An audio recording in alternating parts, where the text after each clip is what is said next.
What is up, YouTube? It's Still Toad, and today we're going to be talking about the truth about nostalgia. So really quick, what is nostalgia in the first place? Nostalgia is the remembering of a very fond memory. Okay, so it's the recollection of something that brought you a sense of joy, a sense of wonder, a sense of magic from normally from your childhood, but it doesn't have to be from your childhood that this nostalgia comes from. So that's what nostalgia is. And what's the truth about it? The truth about nostalgia is that it causes depression. If you're constantly reminiscing about the fond past and about these magic memories from the past, then your future is not going to exceed that, first of all.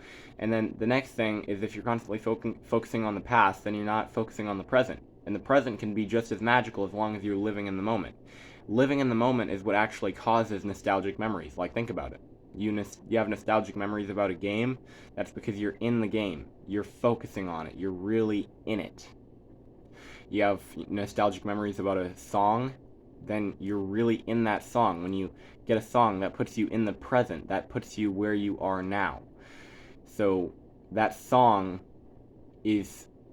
nostalgic song is produced from being in the moment when you listen to the song.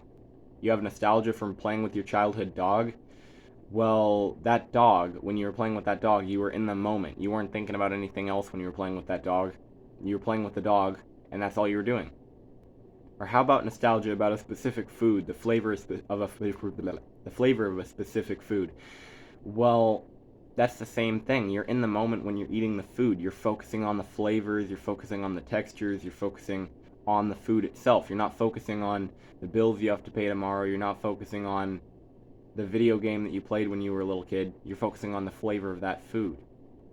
So why does nostalgia cause depression? Why does it cause melancholy? Melancholy, I think, is a more meaningful word than depression, just because it's I don't know, it just feels better. It feels more correct when I use that word. Well, basically because it prevents you from living in the present. So for the same reason that constantly thinking about the future will cause depression and melancholy, and anxiety as well, thinking about the past constantly will also cause depression, melancholy, and anxiety. Anxiety that your future may never be as good as that past, or that your present isn't as good as that past. Okay? So now we're going to get into some techniques for overcoming nostalgia. So, first of all, the first technique is breath of fire. Now, breath of fire can put you in a state of mind where you're very suggestible to emotion. Now, why is this important?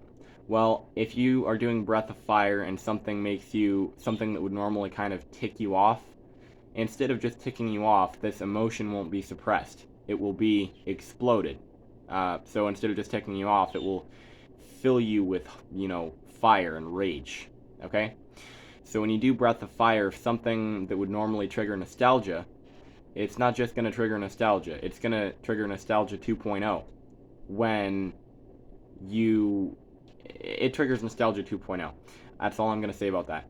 And what this does, what this nostalgia 2.0 actually does, is it causes such a strong sense of nostalgia that you become satisfied with the feeling. Almost like nostalgia is an itch that you can never really scratch, and when you do breath of fire and experience a state of nostalgia, the itch is scratched.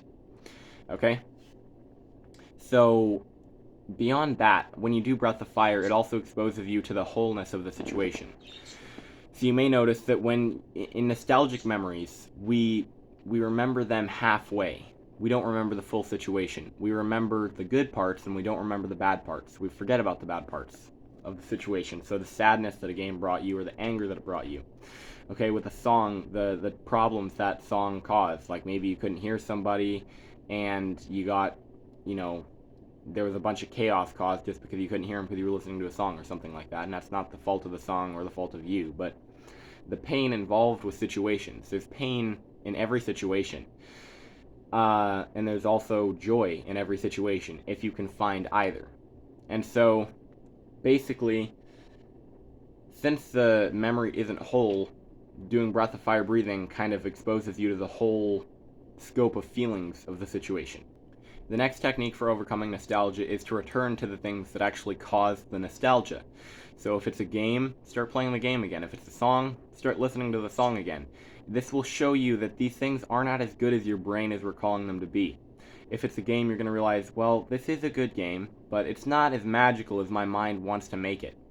And this is a good song, but it's not as beautiful as my mind wants to make it. You actually get the truth about the situation this way. The next technique for overcoming nostalgia is that when you feel nostalgia creeping up on you, and when you feel it kind of infesting your mind with all these memories that bring back such fondness, just refocus, okay? Do anything that puts you in a state of living in the present, and that will overcome the nostalgia, because that's essentially when you're living in the past instead of the present. Anything that puts you in a state of living in the present will overcome that. So listen to a high-intensity song like, rock and roll or dubstep. Play a video game, play with the dog, start thinking of something else. Think of the philosophy book that you were reading. Something to refocus your mind into a present state. And the last and final thing is to, when you're living life, focus on the little details that make these nostalgic memories so special. Focus on the exact texture and flavor and amazingness of the food you eat. Focus on, the actual comic nature of the situations that we don't often laugh at.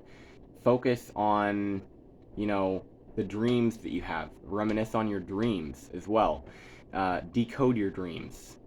Focus on all the little details of it. When you see textured paint, what do you think? Do you see the whole of the textured paint, or are you looking at every little tiny pattern within the textured paint? Are you looking at all the cartoon characters and images that could exist within that paint or on the grain of wood? So think about all the little details. Instead of just looking at the TV and seeing, what is on the TV, look at every individual pixel and try to spot any little errors in the movie that you're seeing. That doesn't mean you have to go through every little thing detail by detail like a fucking psychopath. No. Just focus on smaller details. This will allow you to see the nostalgia that exists presently. This magic that exists presently in everything. And it does. So this will allow you to see that.